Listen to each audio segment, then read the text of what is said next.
कि ਜਿਹੜੀ ਨਿਤਨੇਮ ਦੀ ਅਸੀਂ ਬਾਣੀ ਹੈ ਕਿ ਉਹ ਕਵਿਤਾ ਹੈ ਕਿਸੇ ਕਵੀ ਤੋਂ ਲੈ ਕੇ ਅਸੀਂ ਕਰਦੇ ਪਏ ਆ। ਇਹ ਤਾਂ ਬਿਲਕੁਲ ਹੀ ਇੱਕ ਬੇਹੂਦਾ ਜੀ ਇੱਕ ਦਲੀਲ ਹੈਗੀ ਹੈ ਕਿ ਗੁਰੂ ਗੋਬਿੰਦ ਸਿੰਘ ਸਾਹਿਬ ਨੇ ਕੋਈ ਰਚਨਾ ਨਹੀਂ ਕੀਤੀ। ਐਸੀ ਦਲੀਲ ਦੇਣ ਵਾਲਾ ਬੰਦਾ ਇਸ ਤੋਂ ਸਾਫ਼ ਜ਼ਾਹਿਰ ਹੈ ਨਾ ਤਾਂ ਉਸਨੇ ਦਸਮ ਗ੍ਰੰਥ ਸਾਹਿਬ ਨੂੰ ਦੇਖਿਆ, ਨਾ ਉਸਨੇ ਪੜ੍ਹਿਆ, ਨਾ ਹੀ ਉਸਨੇ ਉਹਦੇ ਬਾਰੇ ਕੋਈ ਜਾਣਕਾਰੀ ਹੈਗੀ ਹੈ। ਖਤਰਾ ਉਦਣ ਆਏਗਾ, ਖਤਰਾ ਉਦਣ ਸਮਝਣਾ ਯਾਨੀ ਜੀ ਜਿਸ ਦਿਨ ਕਿਸੇ ਕਮਰੇ ਦੇ ਵਿੱਚ ਦਸਮ ਗ੍ਰੰਥ ਦਾ ਪ੍ਰਕਾਸ਼ ਕਰ ਦਿੱਤਾ ਜਾਏ। ਇਹ ਅੰਗਰੇਜ਼ਾਂ ਦਾ ਥੋਪਿਆ ਹੋਇਆ ਗ੍ਰੰਥ ਹੈ, ਤਾਂ ਤੁਸੀਂ ਇਹਦੇ ਬਾਰੇ ਕੀ ਕਹਿਣਾ ਚਾਹੁੰਦੇ?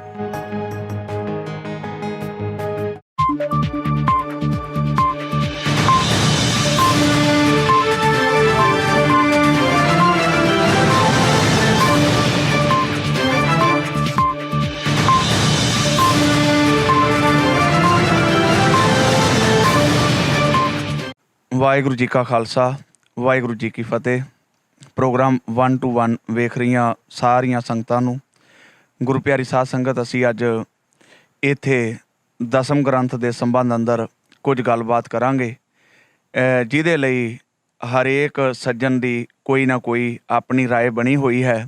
ਸੋ ਸਾਡੇ ਕੋਲ ਅੱਜ ਇਸ ਸੰਦਰਭ ਦੇ ਵਿੱਚ ਤੁਸੀਂ ਪਿਛਲੇ ਦਿਨੀ ਸੁਣਿਆ ਹੋਣਾ ਹੈ ਕਿ ਡਾਕਟਰ ਗੁਰਦਰਸ਼ਨ ਸਿੰਘ ਢਿੱਲੋਂ, ਜਿਨ੍ਹਾਂ ਨੇ ਤੇ ਉਹਨਾਂ ਦੀ ਤਰ੍ਹਾਂ ਹੋਰ ਵੀ ਬਹੁਤ ਸਾਰੇ ਪੰਥਕ ਵਿਦਵਾਨ ਜੋ ਉਸ ਐਂਗਲ ਤੋਂ, ਉਸ ਨਜ਼ਰੀਏ ਤੋਂ ਸੋਚਦੇ ਨੇ, ਸਾਡੇ ਨਾਲ ਗੁਰਚਰਨਜੀਤ ਸਿੰਘ ਲਾਂਬਾ, ਸਾਬਕਾ ਸਿੱਖ ਸਿਪਾਹੀ ਦੇ ਐਡੀਟਰ ਰਹਿ ਚੁੱਕੇ ਨੇ ਮੈਗਜ਼ੀਨ ਦੇ। ਸੋ ਆਓ ਅਸੀਂ ਉਹਨਾਂ ਦੇ ਵਿਚਾਰ ਜਾਣਦੇ ਹਾਂ। ਲਾਂਬਾ ਸਾਹਿਬ ਸਿੱਖ ਚਿੰਤਕ ਨੇ, ਕਾਫੀ ਡੂੰਘੀ ਸੋਚ ਰੱਖਦੇ ਨੇ, ਲਿਖਾਰੀ ਨੇ। ਸੋ ਆਓ ਉਹਨਾਂ ਦੇ ਪਾਸੋਂ ਜਾਣੀਏ ਇਹ ਸਾਰੀ ਗੱਲਬਾਤ ਦਾ ਮੁੱਢ ਕੀ ਹੈ, ਗੱਲ ਕਿੱਥੋਂ ਟੁਰਦੀ ਹੈ ਤੇ ਇਹਦਾ ਅਗਲਾ ਪੜਾਅ ਜਿਹੜਾ ਉਹ ਕਿੱਧਰ ਨੂੰ ਅੱਪੜਦਾ ਹੈ।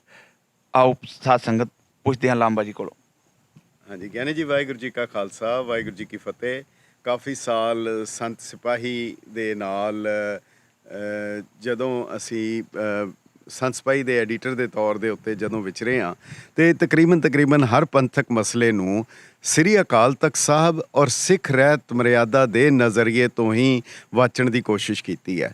ਔਰ ਉਹੀ ਹਰ ਸਿੱਖ ਦਾ ਨਜ਼ਰੀਆ ਹੋਣਾ ਚਾਹੀਦਾ ਹੈ, ਜਿਹੜਾ ਸਾਨੂੰ ਹਰ ਸਿੱਖ ਨੂੰ ਇੱਕ ਪਲੇਟਫਾਰਮ ਦੇ ਉੱਤੇ ਲਿਆਉਣ ਵਾਸਤੇ ਇੱਕੋ ਇੱਕ ਜਿਹੜਾ ਸਥਾਨ ਹੈ ਉਹ ਸ੍ਰੀ ਅਕਾਲ ਤਖਤ ਸਾਹਿਬ, ਸੱਚਖੰਡ ਸ੍ਰੀ ਹਰਿਮੰਦਰ ਸਾਹਿਬ ਦੇ ਰੂਬਰੂ ਔਰ ਸ੍ਰੀ ਸਿੱਖ ਰਹਿਤ ਮਰਿਆਦਾ ਹੈ।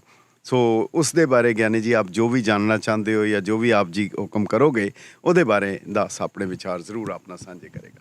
ਪਹਿਲਾ ਮੇਰਾ ਸਵਾਲ ਇਹ ਹੈ ਕਿ ਜੋ ਖਾਸ ਤੌਰ ਦੇ ਉੱਤੇ ਢਿੱਲੋਂ ਸਾਹਿਬ ਹੋਰਾਂ ਨੇ ਗੱਲ ਕੀਤੀ, ਜਾਂ ਜੋ ਆਮ ਜਿਹੜੀ ਸੰਗਤ ਹੈ ਉਸ ਦਾ ਨਜ਼ਰੀਆ ਬਣਿਆ ਹੈ ਕਿ ਗੁਰੂ ਗੋਬਿੰਦ ਸਿੰਘ ਪਾਤਸ਼ਾਹ ਜੀ ਮਹਾਰਾਜ ਨੇ ਕੋਈ ਬਾਣੀ ਨਹੀਂ ਉਚਾਰਨ ਕੀਤੀ, ਇਸ ਸੰਦਰਭ 'ਚ ਤੁਸੀਂ ਕੀ ਕਹਿਣਾ ਚਾਹੁੰਦੇ? ਤੁਸੀਂ ਅਗਰ ਇਹ ਗੱਲ ਕੋਈ ਕਹਿ ਰਿਹਾ ਹੈ ਕਿ ਗੁਰੂ ਗੋਬਿੰਦ ਸਿੰਘ ਸਾਹਿਬ ਨੇ ਬਾਣੀ ਨਹੀਂ ਉਚਾਰੀ, ਔਰ ਖ਼ਾਸ ਕਰਕੇ ਗਿਆਨੀ ਜੀ ਆਪ ਤਾਂ ਰੋਜ਼ ਉਸ ਬਾਣੀ ਦਾ ਪਾਠ ਕਰਦੇ ਹੋ, ਤਾਂ ਕੀ ਅਸੀਂ ਕਵਿਤਾ ਪੜ੍ਹਦੇ ਹਾਂ?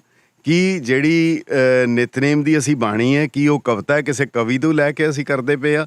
ਕਿ ਅੰਮ੍ਰਿਤ ਸੰਚਾਰ ਦੀ ਬਾਣੀ, ਕੀ ਸਾਡੀ ਅਰਦਾਸ? ਇਹ ਤਾਂ ਬਿਲਕੁਲ ਹੀ ਇੱਕ ਬੇਹੂਦਾ ਜੀ ਇੱਕ ਦਲੀਲ ਹੈਗੀ ਹੈ ਕਿ ਗੁਰੂ ਗੋਬਿੰਦ ਸਿੰਘ ਸਾਹਿਬ ਨੇ ਕੋਈ ਰਚਨਾ ਨਹੀਂ ਕੀਤੀ।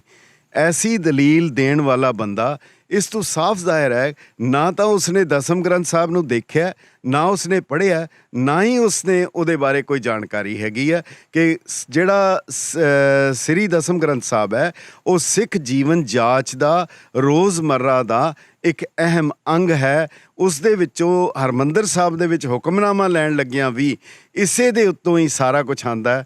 ਸਾਰੀ ਸਿੱਖ ਪਰੰਪਰਾ, ਸਾਰਾ ਸਿੱਖ ਇਤਿਹਾਸ ਜਿਹੜਾ ਅਸੀਂ ਰੋਜ਼ ਪੜ੍ਹਦੇ ਹਾਂ, ਭਾਵੇਂ ਉਹ ਜਾਗਤ ਜੋਤ ਜਪੈ ਨਿਸਬਾਸਰ, ਇਹ ਸਾਰਾ ਦਸਮ ਗ੍ਰੰਥ ਸਾਹਿਬ ਦੀ ਹੀ ਦੇਣ ਹੈ। ਸਾਡਾ ਇਸ ਦੇ ਨਾਲ ਹੀ ਅਗਲਾ ਸਵਾਲ ਹੈ ਕਿ ਸਿੱਖ ਸਫਾ ਦੇ ਵਿੱਚ ਅੱਜ ਇਹ ਸਾਰੀ ਜਿਹੜੀ ਗੱਲਬਾਤ ਜਿਸ ਪੱਧਰ ਦੇ ਉੱਤੇ ਪਹੁੰਚ ਚੁੱਕੀ ਹੈ, ਅਤੇ ਤੁਹਾਡਾ ਜਿਹੜਾ ਆਪਣਾ ਪੱਖ ਹੈ, ਤੁਸੀਂ ਇਸ ਸਾਰੀ ਗੱਲ ਨੂੰ ਕਿਵੇਂ ਜਸਟੀਫਾਈ ਕਰਦੇ ਹੋ ਕਿ ਕਿਹੜੇ ਵੇਲੇ ਬਚਿੱਤਰ ਨਾਟਕ ਦੇ ਰੂਪ ਦੇ ਵਿੱਚ ਜਾਂ ਦਸਮ ਬਾਣੀ ਦੇ ਰੂਪ ਦੇ ਵਿੱਚ ਇਹ ਸਾਰਾ ਕੁਝ ਸਾਹਮਣੇ ਆਇਆ?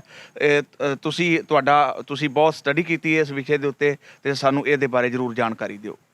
ਗਿਆਨੀ ਜੀ ਜਿਹੜਾ ਵੀ ਕੋਈ ਅਗਰ ਹੁੰਦਾ ਹੈ, ਕੋਈ ਵੀ ਗ੍ਰੰਥ ਹੁੰਦਾ ਹੈ, ਕੋਈ ਵੀ ਜਿਹੜੀ ਜੋ ਵੀ ਕੋਈ ਬਾਣੀ ਹੈ, ਕੋਈ ਰਚਨਹਾਰ ਹੈ, ਸ੍ਰੀ ਦਸਮ ਗ੍ਰੰਥ ਸਾਹਿਬ ਦੇ ਬਾਰੇ ਅਗਰ ਤੁਸੀਂ ਦੇਖੋਗੇ, ਉਹਦੇ ਵਿੱਚ ਹਜ਼ੂਰ ਨੇ, ਸਤਿਗੁਰ ਸੱਚੇ ਪਾਤਸ਼ਾਹ ਨੇ ਤਰੀਕਾਂ ਦਿੱਤੀਆਂ, ਡੇਟ ਦਿੱਤੀਆਂ।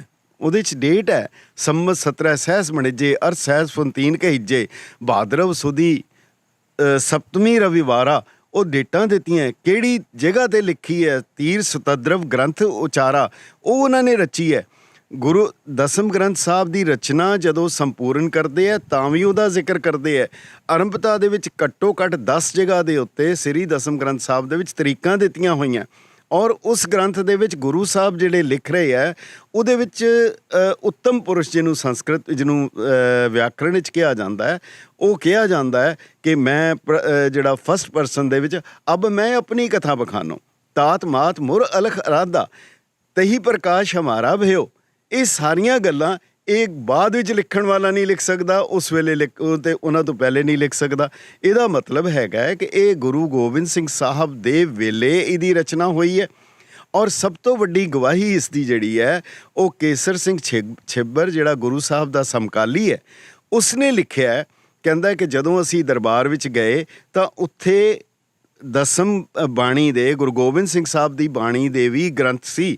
ਤਾਂ ਉਸ ਵੇਲੇ ਹਜ਼ੂਰ ਨੂੰ ਕਿਹਾ ਗਿਆ ਕਿ ਤੁਸੀਂ ਇਹਨਾਂ ਦੋਨਾਂ ਨੂੰ ਮਿਲਾ ਦਿਓ, ਗੁਰੂ ਗ੍ਰੰਥ ਸਾਹਿਬ ਨੂੰ ਤਾਂ ਇਹਨੂੰ ਮਿਲਾ ਦੇਣਾ ਚਾਹੀਦਾ ਹੈ। ਉਸ ਵੇਲੇ ਸਤਿਗੁਰ ਸੱਚੇ ਪਾਤਸ਼ਾਹ ਨੇ ਕਿਹਾ ਕਿ ਗੁਰੂ ਤਾਂ ਹੈ ਇਹ ਮੇਰੀ ਖੇਡ ਹੈ। ਇਹ ਉਹਨਾਂ ਨੇ ਕੇਸਰ ਸਿੰਘ ਛਿੱਬਰ ਜੋ ਸਮਕਾਲੀ ਹੈ ਉਹ ਲਿਖ ਰਹੇ ਆ। ਉਸ ਵੇਲੇ ਗੁਰੂ ਸਾਹਿਬ ਨੇ ਬਚਨ ਕੀਤਾ ਕਿ ਭਾਈ ਗੁਰੂ ਤਾਂ ਹੈ ਇਹ ਗੁਰੂ ਗ੍ਰੰਥ ਸਾਹਿਬ ਬਾਰੇ, ਇਹ ਮੇਰੀ ਖੇਡ ਹੈ। ਇਹਨੂੰ ਆਪਣੀ ਖੇਡ ਦੱਸਿਆ। ਕੇਸਰ ਸਿੰਘ ਛਿੱਬਰ ਕਹਿੰਦਾ ਮੈਨੂੰ ਸਮਝ ਆ ਗਈ ਕਿ ਪਿਓ ਤਾਂ ਇੱਕ ਹੁੰਦਾ, ਬਾਕੀ ਚਾਚੇ ਤਾਏ ਹੋਰ ਹੁੰਦੇ ਆ। ਸੋ ਇਹਦਾ ਰੁਤਬਾ ਜਿਹੜਾ ਹੈ ਗੁਰੂ ਗੋਬਿੰਦ ਸਿੰਘ ਸਾਹਿਬ ਨੇ ਖੁਦ ਹੀ ਸਪਸ਼ਟ ਕਰ ਦਿੱਤਾ। ਫਿਰ ਗੁਰੂ ਸਾਹਿਬ ਦਾ ਸਮਕਾਲੀ ਹੈ ਜਿਹੜਾ ਜਿਹਦਾ ਨਾਮ ਹੈਗਾ ਸੈਨਾਪਤੀ, ਉਹਨੇ ਉਹ ਬਾਣੀ ਸਾਰੀ ਦੀ ਸਾਰੀ ਜਿਹੜੀ ਗੁਰੂ ਗੋਬਿੰਦ ਸਿੰਘ ਸਾਹਿਬ ਨੇ ਲਿਖੀ ਹੈ, ਸਾਹਿਬ ਸ੍ਰੀ ਗੁਰੂ ਤੇਗ ਬਹਾਦਰ ਜੀ ਮਹਾਰਾਜ ਦੀ ਸ਼ਹਾਦਤ ਦੇ ਬਾਰੇ ਬਿਲਕੁਲ ਹੂ ਬਹੂ ਉਸੇ ਤਰ੍ਹਾਂ ਦੇ ਲਫ਼ਜ਼। ਫਿਰ ਕੰਕਣ ਕਵੀ ਨੇ ਉਹ ਲਫ਼ਜ਼ ਲਿਖੇ ਹੈ। ਫਿਰ ਬਾਅਦ ਜਿਤਨੇ ਰਹਿਤਨਾਮੇ ਹੈ, ਜਿਤਨੇ ਹੁਕਮਨਾਮੇ ਹੈ, ਉਹਨਾਂ ਸਾਰਿਆਂ ਦੇ ਵਿੱਚ ਉਹ ਬਾਣੀ ਦੁਹਰਾਈ ਗਈ ਹੈਗੀ ਹੈ। ਇਹਦਾ ਮਤਲਬ ਹੈਗਾ ਕਿ ਇਹ ਜਿਹੜੀ ਗੁਰੂ ਸਾਹਿਬ ਨੇ, ਔਰ ਸਭ ਤੋਂ ਵੱਡੀ ਗੱਲ ਗਿਆਨੀ ਜੀ, ਮੈਂ ਖੁਦ ਦਰਸ਼ਨ ਕੀਤੇ ਹੈ। ਰਾਜਾ ਸਿੰਘ ਸੇਠੀ ਦਾ ਮਕਾਨ ਹੈ ਹਨੂੰਮਾਨ ਲੇਨ ਦੇ ਉੱਤੇ, ਉੱਥੇ ਉਹਨਾਂ ਦੇ ਕੋਲ ਭਾਈ ਮਨੀ ਸਿੰਘ ਜੀ ਵਾਲੀ ਬੀੜ ਹੈ। ਮੈਂ ਖੁਦ ਦਰਸ਼ਨ ਕੀਤੇ, ਮੈਨੂੰ ਸੁਭਾਗ ਪ੍ਰਾਪਤ ਹੋਇਆ। ਉਹਦੇ ਵਿੱਚ ਕ੍ਰਿਸ਼ਨਾ ਅਵਤਾਰ ਦੇ ਗੁਰੂ ਗੋਬਿੰਦ ਸਿੰਘ ਸਾਹਿਬ ਦੇ ਪੱਤਰੇ ਆਪਣੇ ਹੱਥ ਦੇ ਲਿਖੇ ਹੋਏ ਆ, ਉਹਨਾਂ ਦੇ ਦਸਤਖਤ ਹੈਗੇ ਉਹਦੇ ਉੱਤੇ। ਸੋ ਇਸ ਕਰਕੇ ਜੇ ਕੋਈ ਹੁਣ ਇਸ ਤੋਂ ਬਾਅਦ ਕੋਈ ਗੱਲ ਕਰਦਾ, ਇਹਦਾ ਮਤਲਬ ਹੈ ਕੋਈ ਨਿਰੀ ਸ਼ਰਾਰਤ ਹੈ, ਉਸ ਤੋਂ ਬਾਅਦ ਕੁਛ ਨਹੀਂ ਹੈਗਾ। ਇੱਕ ਰਾਏ ਹੋਰ ਬੜੀ ਜ਼ਿਆਦਾ ਉੱਭਰ ਕੇ ਸਾਹਮਣੇ ਆ ਰਹੀ ਹੈ। ਤੁਹਾਡਾ ਮੰਨਣਾ ਹੈ, ਤੁਸੀਂ ਇਸ ਤਰ੍ਹਾਂ ਸੋਚਦੇ ਹੋ, ਤੁਹਾਡੇ ਆਪਣੇ ਲੌਜਿਕ ਨੇ ਕਿ ਜੋ ਗੁਰੂ ਸਾਹਿਬ ਨੇ ਲਿਖਿਆ, ਤਰੀਕਾਂ, ਡੇਟ, ਪਲੇਸ, ਸਾਰਾ ਕੁਛ ਐਡ ਕੀਤਾ। ਡਾਕਟਰ ਗੁਰਦਰਸ਼ਨ ਸਿੰਘ ਢਿੱਲੋਂ ਵੀ ਇਹ ਗੱਲ ਕਰਦੇ ਨੇ ਤੇ ਹੋਰ ਸਾਰੇ ਜਿਹੜੇ ਸਿੱਖ ਸਮਝਣ ਵਾਲੇ ਨੇ ਉਹ ਵੀ ਇਹ ਗੱਲ ਰੱਖਦੇ ਨੇ। ਤੇ ਬੜੀ ਸੰਜੀਦਗੀ ਨਾਲ ਮੇਰੀ ਇਸ ਬੇਨਤੀ ਨੂੰ ਸਮਝਿਆ ਜੇ। ਉਹ ਕਹਿੰਦੇ ਨੇ ਕਿ ਜੇ ਆਦਿ ਸ਼੍ਰੀ ਗੁਰੂ ਗ੍ਰੰਥ ਸਾਹਿਬ ਤੋਂ ਬਾਅਦ, ਗੁਰੂ ਅਰਜਨ ਸਾਹਿਬ ਪਾਤਸ਼ਾਹ ਜੀ ਮਹਾਰਾਜ ਦੀ ਪਾਵਨ ਬਾਣੀ ਤੋਂ ਬਾਅਦ ਜਿਹੜੀ ਬਾਣੀ ਗੁਰੂ ਤੇਗ ਬਹਾਦਰ ਸਾਹਿਬ ਦੀ ਸੀ, ਉਹ ਗੁਰੂ ਗੋਬਿੰਦ ਸਿੰਘ ਜੀ ਨੇ ਦਰਜ ਕੀਤੀ। ਜਿਵੇਂ ਬਹੁਤ ਸਾਰੇ ਅਹਿਮ ਸਵਾਲ ਨੇ ਗੁਰੂ ਗ੍ਰੰਥ ਸਾਹਿਬ ਦੇ ਵਿੱਚ, ਮਹਿਲਾ ਪਹਿਲਾ, ਮਹੱਲਾ ਦੂਜਾ, ਸਾਨੂੰ ਸਾਰੇ ਇੰਡੀਕੇਸ਼ਨ ਨੇ ਜਿਹੜੇ ਮਿਲ ਜਾਂਦੇ ਨੇ। ਸਾਡੀ ਸੰਗਤ ਇਹ ਜਾਣਨਾ ਚਾਹੁੰਦੀ ਹੈ ਕਿ ਗੁਰੂ ਗੋਬਿੰਦ ਸਿੰਘ ਪਾਤਸ਼ਾਹ ਜੀ ਮਹਾਰਾਜ ਨੇ ਆਪਣੀ ਬਾਣੀ ਦਸਮ ਦੇ ਵਿੱਚ ਗੁਰੂ ਗ੍ਰੰਥ ਸਾਹਿਬ 'ਚ ਕਿਉਂ ਨਾ ਦਰਜ ਕੀਤੀ? ਤੇ ਦੂਜਾ ਸਵਾਲ ਇਹ ਹੈ, ਉਹਦੇ ਵਿੱਚ ਸਾਨੂੰ ਕਿਵੇਂ ਸਿੰਬੋਲਿਕ ਜਾਂ ਇਹ ਪ੍ਰਤੀਕ ਮਿਲਦਾ ਕਿ ਉਹ ਦਸਮ ਗੁਰੂ ਦੀ ਰਚਨਾ ਹੈ? ਦੇਖੋ, ਜਿਹੜਾ ਤੇ ਸਵਾਲ ਇਹ ਕਰਨਾ ਕਿ ਗੁਰੂ ਸਾਹਿਬ ਨੇ ਇਹ ਕੀਤਾ ਕਿ ਇਹ ਨਹੀਂ ਕੀਤਾ ਤੇ ਇਹ ਕਰਨਾ ਚਾਹੀਦਾ ਸੀ, ਮੈਨੂੰ ਲੱਗਦਾ ਹੈ ਕਿ ਜਿਵੇਂ ਤੁਸੀਂ ਕਹਿੰਦੇ ਹੋ ਗੁਰਦਰਸ਼ਨ ਸਿੰਘ ਜੀ ਢਿੱਲੋਂ ਜਾਂ ਉਹਨਾਂ ਵਰਗੇ ਹੋਰ ਇਹ ਗੱਲ ਉਠਾ ਰਹੇ ਆ। ਇਸ ਕਰਕੇ ਨਹੀਂ ਕੀਤੀ ਕਿ ਉਸ ਵੇਲੇ ਗੁਰੂ ਸਾਹਿਬ ਨੂੰ ਰਾਏ ਦੇਣ ਵਾਲੇ ਢਿੱਲੋਂ ਸਾਹਿਬ ਵਰਗੇ ਹੈ ਨਹੀਂ ਸੀਗੇ ਉੱਥੇ, ਤਾਂ ਕਰਕੇ ਨਹੀਂ ਦਰਜ ਹੋਈ। ਇਹਨੇ ਤਾਂ ਉਹਨੂੰ ਜਵਾਬ ਦੇ ਦਿੰਦੇ। ਹੁਣ ਗੁਰੂ ਕੀ ਕਰ ਰਿਹਾ? ਗੁਰਬਾਣੀ ਤਾਂ ਕਹਿ ਰਹੀ ਹੈ ਨਾ, ਗੁਰ ਕਿਹਾ ਸਾਕਾਰ ਕਮਾਵੋ, ਗੁਰ ਕੀ ਕਰਨੀ ਕਾਹੇ ਧਾਵੋ। ਫਿਰ ਕੱਲ੍ਹ ਨੂੰ ਕਹੋਗੇ ਜੀ ਗੁਰੂ ਸਾਹਿਬ ਨੇ 5 ਪਿਆਰੇ ਕਿਉਂ ਤਿਆਰ ਕੀਤੇ, 6 ਕਿਉਂ ਨਹੀਂ ਕਰ ਦਿੱਤੇ, 4 ਕਿਉਂ ਨਹੀਂ ਕਰ ਦਿੱਤੇ? ਗੁਰੂ ਨਾਨਕ ਦੇਵ ਜੀ ਦਾ ਇੱਕ ਸੀਗਾ, 1 ਕਰ ਦਿੰਦੇ। ਇਹ ਜਿਹੜੇ ਸਵਾਲ ਹੁੰਦੇ ਆ ਨਾ ਗੁਰੂ ਨੂੰ ਕਰਨੇ ਕਿ ਉਹ ਇਹ ਕਰ ਦਿੰਦਾ ਤੇ ਇਹ ਨਾ ਕਰ ਦਿੰਦਾ, ਇਹ ਤਾਂ ਬੜੀ ਹੀ ਮੇਰਾ ਖਿਆਲ ਹੈ ਤੁਸੀਂ ਜਿਹੜਾ ਉਸ ਵੇਲੇ ਸਾਹਿਬ ਸ੍ਰੀ ਗੁਰੂ ਗੋਬਿੰਦ ਸਿੰਘ ਜੀ ਮਹਾਰਾਜ ਉਹ ਕਹਿ ਰਹੇ ਆ, ਉਹ ਲਿਖ ਰਹੇ ਆ ਉਹਦੇ ਵਿੱਚ कि कहो प्रभु सुपाख हो कि सूना कान राख हो, अबेक बीज बीज हो, अलेख बीज बीज हो, अनेक नाम गाए हो, परम पुरख पाए हाँ। ਉਹ ਗੁਰੂ ਗੋਬਿੰਦ ਸਿੰਘ ਸਾਹਿਬ ਨੇ ਕੀ ਕੀਤਾ? ਕਿਹੜਾ ਇਨਸਾਨ ਹੈ ਜਿਹੜਾ ਸਾਹਿਬਜ਼ਾਦੇ ਵਾਰ ਦੇਵੇ, ਜਿਹੜਾ ਪਿਤਾ ਨੂੰ ਬਲੀਦਾਨ ਦੇ ਦੇਵੇ, ਜਿਹੜੇ ਪੁੱਤਰਾਂ ਦਾ ਦਾਨੀ ਹੋਵੇ, ਜਿਹੜਾ ਸਾਰਾ ਸਰਬੰਸ ਵਾਰ ਦੇਵੇ? ਉਹ ਚੋਜੀ ਪ੍ਰੀਤਮ ਹੈ। ਉਹਨਾਂ ਨੂੰ ਅਸੀਂ ਚੋਜੀ ਪ੍ਰੀਤਮ ਕਹਿੰਦੇ ਹਾਂ। ਚੋਜੀ ਪ੍ਰੀਤਮ ਦਾ ਮਤਲਬ ਹੁੰਦਾ ਹੈ ਚੋਜ ਕਰਨ ਵਾਲਾ। ਚੋਜ ਦਾ ਮਤਲਬ ਹੁੰਦਾ ਜਿਹੜੀ ਸਾਡੀ ਬੁੱਧੀ कहाँ बुद्ध प्रभ तुच्छ हमारी, बन सके महिमा जे त्यारी, हम ना सकत कर सिफत तुम्हारी, आप लिहो तुम कथा सुधारी। मैं तो गुरु साहब ਨੂੰ नहीं ਪੁੱਛਾਂਗਾ ਕਿ ਤੁਸੀਂ ਇਹ ਕਿਉਂ ਨਹੀਂ ਕੀਤਾ ਤੇ ਕਿਉਂ ਕੀਤਾ। ਮੈਨੂੰ ਮੈਂ ਤਾਂ ਉਸ ਨੂੰ ਮੰਨਾਂਗਾ ਜੋ ਗੁਰੂ ਨੇ ਕਿਹਾ, ਮੈਂ ਉਸ ਦੇ 'ਤੇ ਚੱਲਾਂਗਾ। ਮੈਂ ਗੁਰੂ ਨੂੰ ਸਵਾਲ ਨਹੀਂ ਕਰ ਸਕਦਾ, ਬਲਕਿ ਸਿਰਫ ਇੱਕ ਛੋਟਾ ਜਿਹਾ ਸਵਾਲ ਪ੍ਰਸ਼ਨ ਹੈ। ਜਨਮ ਸਾਖੀ 'ਚ ਕਹਿੰਦੇ ਆ ਜਦੋਂ ਭਾਈ ਮਰਦਾਨਾ ਜੀ ਜਦੋਂ ਮਿਲੇ ਹੈ ਰਾਏ ਬੁਲਾਰ ਜੀ ਨੂੰ, ਤੇ ਉਹਨਾਂ ਨੇ ਕਿਹਾ, ਕਹਿੰਦੇ ਕਿ ਮੈਂ ਉਹਨਾਂ ਕੋਲ ਜਾ ਆਵਾਂ। ਉਹ ਗੁਰੂ ਨਾਨਕ ਦਾ ਪਹਿਲਾ ਸਿੱਖ ਹੈ। ਅਤੇ ਉਹ ਰਾਏ ਬੁਲਾਰ ਕਹਿਣ ਲੱਗੇ, ਮਰਦਾਨਿਆਂ ਮੈਂ ਬੁੱਢਾ ਹੋ ਗਿਆ, ਮੈਂ ਜਾ ਨਹੀਂ ਸਕਦਾ, ਤੂੰ ਇੱਦਾਂ ਕਰ, ਨਾਨਕ ਨੂੰ ਕਹਿ ਮੈਨੂੰ ਆ ਕੇ ਮਿਲ ਜਾਏ। ਜਿਹੜਾ ਜਵਾਬ ਦਿੱਤਾ ਹੈ ਉਹ ਸਿੱਖ ਲਈ ਚਾਨਣ ਮੁਨਾਰਾ ਹੈ। ਭਾਈ ਮਰਦਾਨਾ ਜੀ ਨੇ ਕਿਹਾ, ਰਾਏ ਜੀ ਮੈਂ ਨਾਨਕ ਦੇ ਵੱਸ ਹਾਂ, ਨਾਨਕ ਮੇਰੇ ਵੱਸ ਨਹੀਂ, ਮੈਂ ਉਹਨੂੰ ਕੁਛ ਨਹੀਂ ਕਹਿ ਸਕਦਾ। ਸੋ ਤੁਸੀਂ ਮੇਰੇ ਕੋਲੋਂ ਪੁੱਛੋ ਗੁਰੂ ਜੀ ਨੇ ਇਹ ਕਿਉਂ ਨਹੀਂ ਕੀਤਾ, ਇਹ ਕਿਉਂ ਨਹੀਂ। ਹਾਂ, ਉਹਨਾਂ ਨੇ ਜੋ ਕਿਹਾ ਉਹ ਮੈਂ ਦੱਸ ਸਕਦਾ। ਉਹਦੇ 'ਤੇ ਅਸੀਂ ਚੱਲਣਾ ਹੈ ਕਿ ਨਹੀਂ ਚੱਲਣਾ, ਇਹ ਵੱਖਰੀ ਗੱਲ ਹੈ ਜੀ। ਸਾਡਾ ਸਵਾਲ ਫਿਰ ਵਿੱਚ ਹੀ ਰਹਿ ਗਿਆ ਹੈ ਕਿ ਜਿਵੇਂ ਸਾਰੇ ਗੁਰੂ ਗ੍ਰੰਥ ਸਾਹਿਬ ਦੇ ਵਿੱਚ ਜਦੋਂ ਆਪਾਂ ਪਾਠ ਪੜ੍ਹਦੇ ਹਾਂ, ਦਰਸ਼ਨ ਕਰਦੇ ਹਾਂ, ਵਿਚਾਰ ਕਰਦੇ ਹਾਂ, ਤੇ ਬੜਾ ਸਪਸ਼ਟ ਰੂਪ ਦੇ ਵਿੱਚ ਸਤਿਗੁਰਾਂ ਮੇਰੇ ਖਿਆਲ ਆਪਾਂ ਹੁਣ ਅਗਲਾ ਸਵਾਲ ਹੈ ਜਿਹੜਾ ਉਹ ਬ੍ਰੇਕ ਤੋਂ ਬਾਅਦ ਲੈਂਦੇ ਹਾਂ। ਸਤਿਗੁਰੂ ਜੀ ਕਿਰਪਾ ਬਖਸ਼ਿਸ਼ ਕਰਨ, ਅਸੀਂ ਫਿਰ ਦੁਬਾਰਾ ਪ੍ਰੋਗਰਾਮ 1 to 1 ਦੀ ਸੰਗਤ ਦੇ ਰੂਬਰੂ ਹੋਵਾਂਗੇ। ਸੋ ਬ੍ਰੇਕ ਤੋਂ ਬਾਅਦ ਫਿਰ ਆਪ ਸੰਗਤ ਦੇ ਦਰਸ਼ਨ ਕਰਦੇ ਹਾਂ ਜੀ। ਹੁਣ ਤੁਸੀਂ ਦੇਖ ਸਕਦੇ ਹੋ ਗਲੋਬਲ ਪੰਜਾਬ ਟੀਵੀ ਨੂੰ ਡਾਊਨਲੋਡ ਕਰੋ ਸਾਡੀ ਐਪ ਐਂਡਰੋਇਡ ਜਾਂ iOS ਤੇ ਫ੍ਰੀ ਵਿੱਚ, roku ਅਤੇ Amazon Fire TV ਤੇ ਜਾਂ Apple TV ਤੇ। ਨਾਲ ਹੀ ਦੇਖ ਸਕਦੇ ਹੋ ਲਾਈਵ ਸਟ੍ਰੀਮਿੰਗ www.globalpunjabtv.com ਤੇ। ਗਲੋਬਲ ਪੰਜਾਬ ਤੇ ਕਿਸੇ ਵੀ ਤਰ੍ਹਾਂ ਦੀ ਨਿਊਜ਼, ਇਵੈਂਟ ਕਵਰੇਜ ਜਾਂ ਐਡਵਰਟਾਈਜ਼ਮੈਂਟ ਲਈ ਸੰਪਰਕ ਕਰੋ ਗਿੱਲ ਪ੍ਰਦੀਪ 6465206706। Email gilpardeep11@yahoo.in।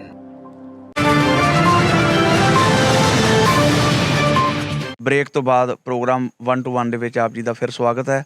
ਸੋ ਸਾਡੇ ਨਾਲ ਜੁੜੇ ਨੇ ਸਿੱਖ ਸਕਾਲਰ, ਸਿੱਖ ਚਿੰਤਕ, ਜਿਹੜੇ ਸੰਤ ਸਿਪਾਹੀ ਦੇ ਸਾਬਕਾ ਐਡੀਟਰ ਰਹਿ ਚੁੱਕੇ ਨੇ। ਸੋ ਆਓ ਅਸੀਂ ਇਹਨਾਂ ਕੋਲੋਂ ਅਗਲੇ ਵਿਚਾਰ ਜਾਣਦੇ ਹਾਂ ਕਿ ਇਹ ਵੀ ਗੱਲ ਸਿੱਖ ਸਫਾ ਦੇ ਵਿੱਚ ਬੜੇ ਵੱਡੇ ਰੂਪ ਦੇ ਵਿੱਚ ਪੱਧਰ ਕੇ ਸਾਹਮਣੇ ਆ ਰਹੀ ਹੈ ਕਿ ਇਹ ਅੰਗਰੇਜ਼ਾਂ ਦਾ ਥੋਪਿਆ ਹੋਇਆ ਗ੍ਰੰਥ ਹੈ। ਤਾਂ ਤੁਸੀਂ ਇਹਦੇ ਬਾਰੇ ਕੀ ਕਹਿਣਾ ਚਾਹੁੰਦੇ ਜੀ? ਇਹ ਜਿਹੜੀ ਗੱਲ ਹੈਗੀ ਹੈ ਨਾ, ਜਿਨ੍ਹਾਂ ਨੇ ਕਹੀ ਹੈਗੀ ਹੈ, ਉਹਨਾਂ ਨੇ ਕਿਹਾ ਕਿ 1849 ਤੋਂ ਬਾਅਦ ਇਹ ਅੰਗਰੇਜ਼ ਆਏ, ਉਸ ਤੋਂ ਬਾਅਦ ਉਹਨਾਂ ਨੇ ਇਹ ਗ੍ਰੰਥ ਜਿਹੜਾ ਲੈ ਕੇ ਆਂਦਾ। ਇਹਨੂੰ ਹੋਰ ਵੀ ਕਈਆਂ ਨੇ ਲਿਖ ਦਿੱਤਾ ਕਿ ਇਹ 1900 ਦੇ ਵਿੱਚ ਆਇਆ। ਫਿਰ ਇੱਕ ਨੇ ਲਿਖ ਦਿੱਤਾ ਜਿਹਦੇ 'ਚ ਨੀਅਰ ਲਫ਼ਜ਼ ਆਇਆ, ਇਹਦੇ 'ਚ ਅੰਗਰੇਜ਼ੀ ਲਫ਼ਜ਼ ਆਇਆ। ਸੋ ਇਹ ਬੜੀਆਂ ਹੀ ਹਾਸੋਹੀਣੀਆਂ ਔਰ ਬੜੀਆਂ ਹਲਕੀਆਂ ਜਿਹੀਆਂ ਦਲੀਲਾਂ ਹੈਗੀਆਂ ਕਿ ਜੇਕਰ ਜਿਹੜਾ ਇਸ ਗ੍ਰੰਥ ਦੀ ਜਿਵੇਂ ਦੱਸਿਆ ਉਹਦੇ 'ਚ ਤਰੀਕਾਂ ਹੈਗੀਆਂ, ਗੁਰੂ ਸਾਹਿਬ ਦੇ ਸਮਕਾਲੀਨ ਜਿੰਨੇ ਹੈਗੇ ਆ, ਭਾਵੇਂ ਉਹ ਛੇਬਰ ਹੈਗੇ ਆ, ਭਾਵੇਂ ਉਹ ਕੰਕਣ ਕਵੀ ਹੈਗੇ ਆ, ਭਾਵੇਂ ਉਹ ਸੈਨਾਪਤੀ ਹੈਗੇ ਆ, ਔਰ ਗੁਰੂ ਸਾਹਿਬ ਦੇ ਉਹ ਸਾਰੇ ਹਵਾਲੇ ਜਿਹੜੇ ਉਸ ਵੇਲੇ ਦੇ ਉਹਨਾਂ ਦੀ ਆਪਣੀ ਕਲਮ 'ਚੋਂ, ਔਰ ਉਹ ਸਾਰੇ ਦੇ ਸਾਰੇ ਉਹਦੇ ਵਿੱਚ ਦਰਜ ਹੈਗੇ ਆ। ਅੰਗਰੇਜ਼ਾਂ ਦਾ ਹਵਾਲਾ ਹੈ, ਅੰਗਰੇਜ਼ ਜਿਹੜੇ ਆਏ ਆ ਉਹਨਾਂ ਦਾ ਹਵਾਲਾ ਜ਼ਰੂਰ ਹੈਗਾ। 1800 ਦੇ ਵਿੱਚ ਕਰਫਰਡ ਨਾਂ ਦਾ ਇੱਕ ਅੰਗਰੇਜ਼ ਆਇਆ, ਉਸਨੇ ਆ ਕੇ ਦੱਸਿਆ ਕਿ ਅਕਾਲ ਤਖਤ ਸਾਹਿਬ ਦੇ ਸਾਹਮਣੇ 2 ਗ੍ਰੰਥਾਂ ਦਾ ਪ੍ਰਕਾਸ਼ ਹੈ, ਉੱਥੇ ਗੁਰਮਤਾ ਪਾਸ ਕੀਤਾ ਜਾ ਰਿਹਾ, ਔਰ ਉਹ ਉਸਨੇ ਪੂਰਾ ਵੇਰਵਾ ਦਿੱਤਾ ਹੈ ਕਿ ਉਹਦੇ ਜਦੋਂ ਅੰਮ੍ਰਿਤ ਛਕਾਇਆ ਜਾਂਦਾ ਹੈ ਉਹਦੇ ਵਿੱਚ ਕਿਹਾ ਜਾਂਦਾ ਹੈ ਕਿ ਤੁਸੀਂ ਗੁਰੂ ਗ੍ਰੰਥ ਸਾਹਿਬ ਤੇ 10ਵੇਂ ਪਾਤਸ਼ਾਹ ਕਾ ਗ੍ਰੰਥ ਦਾ ਰੋਜ਼ ਪਾਠ ਕਰਨਾ ਹੈ। ਇਹ ਉਹਨੇ ਕਰਫਰਡ ਨੇ 1800 ਦੇ ਵਿੱਚ ਲਿਖਿਆ। ਉਹਦੇ ਬਾਅਦ ਮੈਲਕਮ ਆਉਂਦਾ 8 ਸਾਲ ਬਾਅਦ, ਜਿਹੜਾ ਕਿ ਕਮਿਸ਼ਨਰ ਰਿਹਾ, ਜਿਹੜਾ ਗਵਰਨਰ ਰਿਹਾ ਗਵਾਲੀਅਰ ਦਾ, ਉਸਨੇ ਪੂਰਾ ਹਵਾਲਾ ਦਿੱਤਾ ਹੈ ਕਿ ਸਿੱਖ ਕਿਵੇਂ ਗੁਰਮਤਾ ਕਿਵੇਂ ਕਰਦੇ ਹੈ ਔਰ ਦੋਨੋਂ ਗ੍ਰੰਥਾਂ ਦੀ ਮੌਜੂਦਗੀ ਵਿੱਚ ਕਰਦੇ ਹੈ। ਫਿਰ ਉਹਦੇ ਬਾਅਦ ਵਿਲਕਿਨਸਨਸ ਹੈਗਾ ਜਿਹੜਾ ਤਕਰੀਬਨ 1837 ਵਿੱਚ ਪਟਨਾ ਸਾਹਿਬ ਗਿਆ, ਉੱਥੇ ਉਹਦਾ ਹਵਾਲਾ ਉਹਨੇ ਸਾਰਾ ਦਿੱਤਾ ਹੈ। ਇਹ ਅੰਗਰੇਜ਼ਾਂ ਦੇ ਆਉਣ ਤੋਂ ਬਹੁਤ ਪਹਿਲੇ ਦਾ ਹੈਗਾ, ਪੰਜਾਬ ਆਉਣ ਤੋਂ। ਉਹ ਕਹਿੰਦਾ ਉੱਥੇ ਵੀ ਜਿਹੜਾ ਹੈਗਾ ਇਹ 10ਮ ਗ੍ਰੰਥ ਦਾ ਪ੍ਰਕਾਸ਼ ਹੁੰਦਾ, ਉਹਦੇ ਵਿੱਚੋਂ ਵੀ ਪਾਠ ਇਹ ਕਰਦੇ ਹੈਗੇ ਆ। ਸੋ ਇਹ ਕਹਿ ਦੇਣਾ, ਔਰ ਉਹਦਾ ਕੋਈ ਜੇ ਇਤਿਹਾਸਕਾਰ ਹੈ, ਮੇਰੀ ਬੇਨਤੀ ਹੈ ਜੇ ਕੋਈ ਐਸਾ ਇਤਿਹਾਸਕਾਰ ਹੋਣ ਦਾ ਦਾਅਵਾ ਕਰਦਾ ਉਹ ਜ਼ਰੂਰ ਹਵਾਲਾ ਦੇਵੇ। ਕੇਵਲ ਹਵਾ ਦੇ ਵਿੱਚ ਕਰ ਦੇਣ ਦਾ ਉਹ ਹਾਸੋਹੀਣੀ ਜੀ ਗੱਲ ਹੈ। ਸਾਹਿਬ ਅਗਲਾ ਸਾਡਾ ਸਵਾਲ ਹੈ, ਤੁਸੀਂ ਗੱਲ ਕੀਤੀ ਹੈ ਕਿ 2 ਗ੍ਰੰਥਾਂ ਦਾ ਪ੍ਰਕਾਸ਼ ਹੈ। ਕੀ ਸੱਚੀ ਮੁੱਚੀ ਹੌਲੀ ਹੌਲੀ ਜਿਵੇਂ RSS ਦੀ ਗੱਲ ਆ ਰਹੀ ਹੈ, ਅੰਗਰੇਜ਼ਾਂ ਦੀ ਗੱਲ ਆ ਰਹੀ ਹੈ, ਅਸੀਂ ਉਸੇ ਪਾਸੇ ਤਾਂ ਨਹੀਂ ਵੱਧ ਰਹੇ ਕਿ ਗੁਰੂ ਗ੍ਰੰਥ ਸਾਹਿਬ ਦਾ ਕੋਈ ਨਵਾਂ ਸ਼ਰੀਕ ਪੈਦਾ ਕਰਨ ਦੀ ਕੋਸ਼ਿਸ਼ ਕੀਤੀ ਜਾ ਰਹੀ ਹੋਵੇ? ਅਕਾਲ ਤਖਤ ਸਾਹਿਬ ਦੇ ਉੱਤੇ ਵੀ 17 ਦਸਮ ਗ੍ਰੰਥ ਸਾਹਿਬ ਦੇ ਪੁਰਾਤਨ ਸਰੂਪ ਪਏ ਹੈ, ਜਿਨ੍ਹਾਂ ਸੁਨਹਿਰੀ ਸਰੂਪ ਵੀ ਹੈਗੇ ਆ। ਹਰ ਤਖਤ ਦੇ ਉੱਤੇ ਦਸਮ ਗ੍ਰੰਥ ਦਾ ਪ੍ਰਕਾਸ਼ ਹੁੰਦਾ ਰਿਹਾ।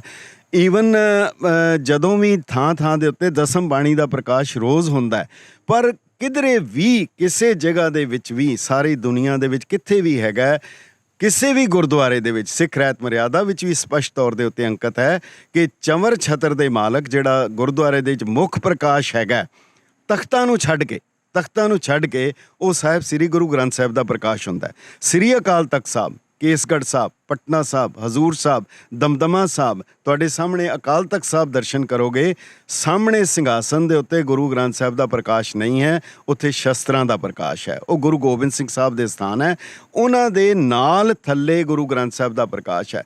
ਗੁਰੂ ਗ੍ਰੰਥ ਸਾਹਿਬ ਦੀ ਸੁਪਰਮੇਸੀ ਜਿਹੜੀ ਹੈ ਖਾਲਸੇ ਲਈ ਹੈ, ਪਰ ਨਾਲ ਹੀ ਸਿੱਖ ਰਹਿਤ ਮਰਿਆਦਾ 'ਚ ਇਹ ਵੀ ਲਿਖਿਆ ਕਿ 10 ਗੁਰੂ ਸਾਹਿਬਾਨ ਦੀ ਬਾਣੀ ਜਿਹੜੀ ਗੁਰੂ ਗੋਬਿੰਦ ਸਿੰਘ ਸਾਹਿਬ ਦੀ, ਉਹਨਾਂ ਨੇ ਗੁਰੂ ਗ੍ਰੰਥ ਸਾਹਿਬ ਦਾ ਸਬਸਟੀਟਿਊਟ ਨਹੀਂ ਦਿੱਤਾ। ਦਸਮ ਉਹਦੇ 'ਚ ਰਹਿਤ ਮਰਿਆਦਾ ਨੇ ਸਾਫ਼ ਲਿਖਿਆ ਕਿ ਸਿੱਖ ਉਹ ਹੈ ਜਿਹੜਾ ਗੁਰੂ ਗ੍ਰੰਥ ਸਾਹਿਬ ਅਤੇ 10 ਗੁਰੂ ਸਾਹਿਬਾਨ ਦੀ ਬਾਣੀ ਨੂੰ ਮੰਨੇ। ਸਿੱਖ ਉਹ ਹੈ, ਗੁਰਬਾਣੀ ਦਾ ਕੀਰਤਨ ਲਿਖਿਆ 10 ਗੁਰੂ ਸਾਹਿਬਾਨ ਦੀ ਬਾਣੀ ਦਾ ਕੀਰਤਨ। ਔਰ ਸਭ ਤੋਂ ਵੱਡੀ ਗੱਲ ਹੈ, ਸਿੱਖ ਉਹ ਹੈ ਜਿਹੜਾ ਗੁਰੂ ਗ੍ਰੰਥ ਸਾਹਿਬ ਅਤੇ 10 ਗੁਰੂ ਸਾਹਿਬਾਨ ਦੀ ਬਾਣੀ ਨੂੰ ਆਪਣਾ ਇਸ਼ਟ ਔਰ ਮੁਕਤੀ ਦਾਤਾ ਮੰਨੇ। ਅੱਜ ਤੱਕ ਦੇ ਇਤਿਹਾਸ ਵਿੱਚ, ਸਿੱਖ ਕੌਮ ਦੇ ਇਤਿਹਾਸ ਵਿੱਚ ਇੱਕ ਵੀ ਮੂਰਖ ਬੰਦਾ ਐਸਾ ਖੜਾ ਨਹੀਂ ਹੋਇਆ ਜਿਹੜਾ ਇਹ ਕਵੇ ਕਿ ਗੁਰੂ ਗ੍ਰੰਥ ਸਾਹਿਬ ਦੀ ਥਾਂ ਦੇ ਉੱਤੇ ਦਸਮ ਗ੍ਰੰਥ ਸਾਹਿਬ ਆ ਸਕਦਾ। ਹਾਂ, ਇੱਕ ਗਰੁੱਪ ਕਹਿ ਰਿਹਾ, ਉਹ ਗਰੁੱਪ ਹੈਗਾ ਨਾਮਧਾਰੀਆਂ ਦਾ। ਉਹ ਗੁਰੂ ਗ੍ਰੰਥ ਸਾਹਿਬ ਨੂੰ ਗੁਰੂ ਕਹਿਣ ਲਈ ਤਿਆਰ ਨਹੀਂ ਹੈਗੇ। ਉਹ ਜਿਹੜੇ ਹੈ ਉਹ ਕਹਿੰਦੇ ਕਿ ਇਹ ਜਿਹੜਾ ਦਸਮ ਗ੍ਰੰਥ ਹੈ ਇਹੀ ਗੁਰੂ ਗ੍ਰੰਥ ਸਾਹਿਬ ਹੈ, ਇਹੀ ਗੁਰੂ ਗ੍ਰੰਥ ਸਾਹਿਬ ਹੈ। ਉਹ ਇਹ ਜਿਹੜਾ ਪ੍ਰਚਾਰ ਹੈਗਾ, ਇਸ ਨੂੰ ਸਮਝਣ ਦੀ ਲੋੜ ਹੈ ਕਿ ਉਹ ਕਿੱਥੇ ਹੋ ਰਿਹਾ। ਅਦਰਵਾਈਜ਼ ਦੁਨੀਆ 'ਚ ਨਾ ਕਿਸੇ ਦੀ ਤਾਕਤ ਹੈ, ਨਾ ਕਿਸੇ ਨੇ ਕਿਹਾ ਤੇ ਨਾ ਕੋਈ ਕਹਿ ਸਕਦਾ ਹੈਗਾ। ਪਰ ਜਿਵੇਂ ਪਿਛਲੇ ਦਿਨੀ ਮੋਦੀ ਦੀ ਵੀ ਸਟੇਟਮੈਂਟ ਆਈ ਹੈ, ਹੋਰ ਬਹੁਤ ਸਾਰੀਆਂ ਗੱਲਾਂ ਉੱਭਰ ਕੇ ਸਾਹਮਣੇ ਆ ਰਹੀਆਂ ਨੇ। ਤੁਹਾਡਾ ਇਹ ਸਾਰੇ ਪੱਖ ਤੋਂ ਕੀ ਨਜ਼ਰੀਆ ਹੈਗਾ, ਤੁਸੀਂ ਕੀ ਕਹਿਣਾ ਚਾਹੁੰਦੇ ਹੋ? ਦੇਖੋ, ਮੋਦੀ ਨੇ ਜਿਸ ਤਰੀਕੇ ਨਾਲ ਕਿਹਾ, ਜਿਸ ਢੰਗ ਨਾਲ ਕਿਹਾ ਕਿ ਗੋਬਿੰਦ ਰਾਮਾਇਣ ਲਿਖੀ, ਉਹਨੇ ਕਿਹਾ ਗੋਬਿੰਦ ਰਾਮਾਇਣ ਲਿਖੀ। ਗੁਰੂ ਸਾਹਿਬ ਨੇ ਗੋਬਿੰਦ ਰਾਮਾਇਣ ਨਹੀਂ ਲਿਖੀ, ਉਹਨਾਂ ਨੇ ਰਾਮਾਵਤਾਰ ਲਿਖਿਆ, ਕ੍ਰਿਸ਼ਨਾ ਅਵਤਾਰ ਲਿਖਿਆ। ਉਹਨਾਂ ਨੇ 24 ਅਵਤਾਰਾਂ ਦੀ ਕਥਾ ਕੀਤੀ ਹੈ। ਔਰ ਉਹਦੇ ਵਿੱਚ ਉਹਨਾਂ ਨੇ ਲਿਖਿਆ, ਜਦੋਂ ਰਾਮਾਵਤਾਰ ਲਿਖ ਰਹੇ ਆ ਨਾ, ਤੁਸੀਂ ਧਿਆਨ ਨਾਲ ਪੜ੍ਹੋ, ਉਹ ਜਿਹੜਾ ਰਾਮਾਵਤਾਰ ਗੁਰੂ ਗੋਬਿੰਦ ਸਿੰਘ ਸਾਹਿਬ ਲਿਖ ਰਹੇ ਆ, ਉਹਨੂੰ ਕਨਕਲੂਡ ਕਰ ਰਹੇ ਆ। ਕਨਕਲੂਡ ਕਿੱਥੇ ਕਰ ਰਹੇ ਹੈ? ਰਾਮ ਤੇ ਰਾਵਣ ਦੀ ਲੜਾਈ ਬੜੀ ਵਧੀਆ ਹੋਈ, ਬਹੁਤ ਵਧੀਆ ਲੜਾਈ ਹੋਈ, ਪਰ ਰਾਮ ਤੇ ਰਾਵਣ ਦੇ ਵਿੱਚੋਂ ਸਾਧ ਕਿਹੜਾ ਹੈ, ਅਸਾਧ ਕਿਹੜਾ ਹੈ, ਇਹ ਵਿਵਾਦ ਦਾ ਵਿਸ਼ਾ। ਮੈਂ ਝਗੜੇ 'ਚ ਨਹੀਂ ਪੈਂਦਾ।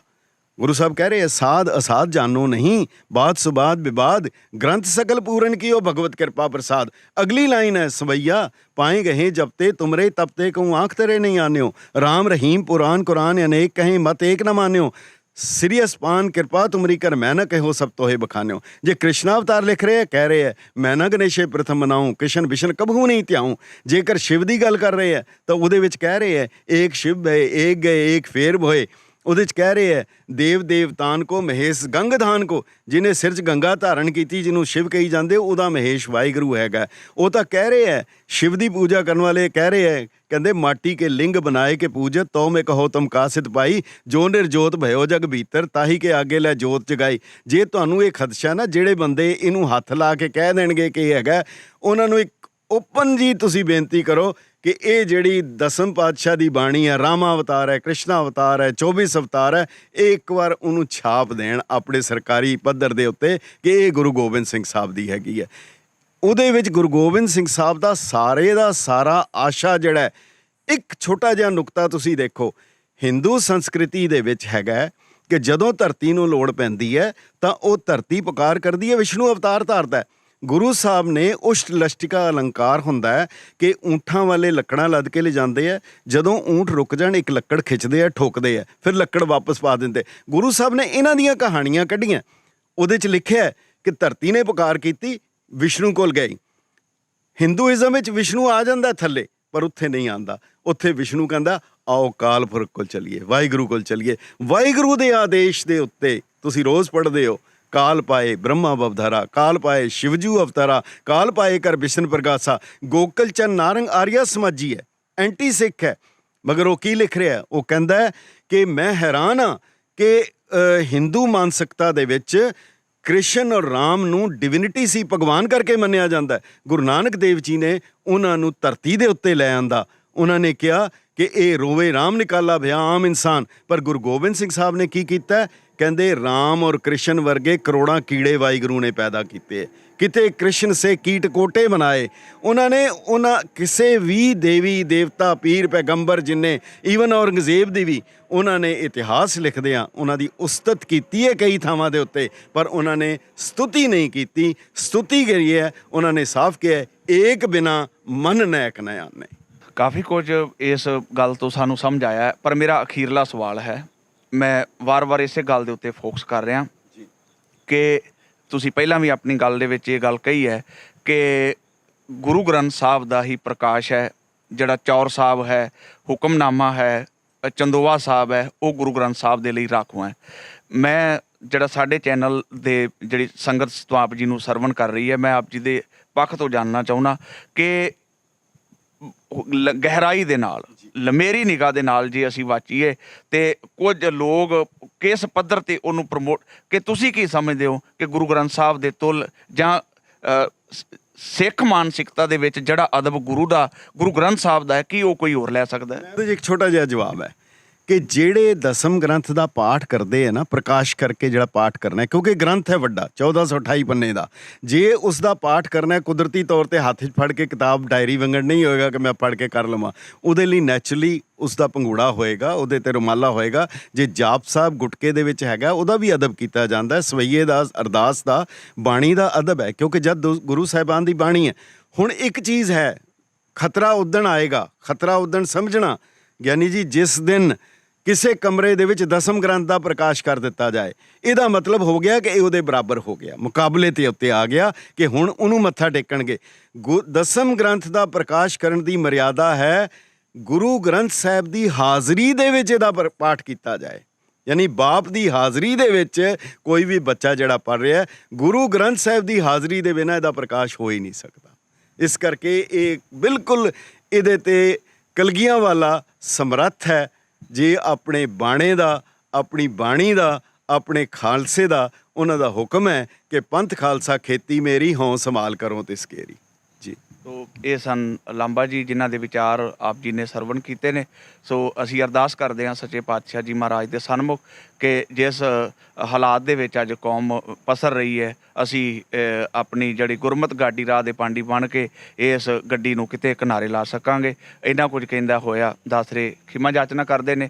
ਸਾਰੇ ਗੁਰਫਤਿਹ ਦੀ ਸਾਂਝ ਕਰੋ। ਆਖੋ ਜੀ ਵਾਹਿਗੁਰੂ ਜੀ ਕਾ ਖਾਲਸਾ, ਵਾਹਿਗੁਰੂ ਜੀ ਕੀ ਫਤਿਹ।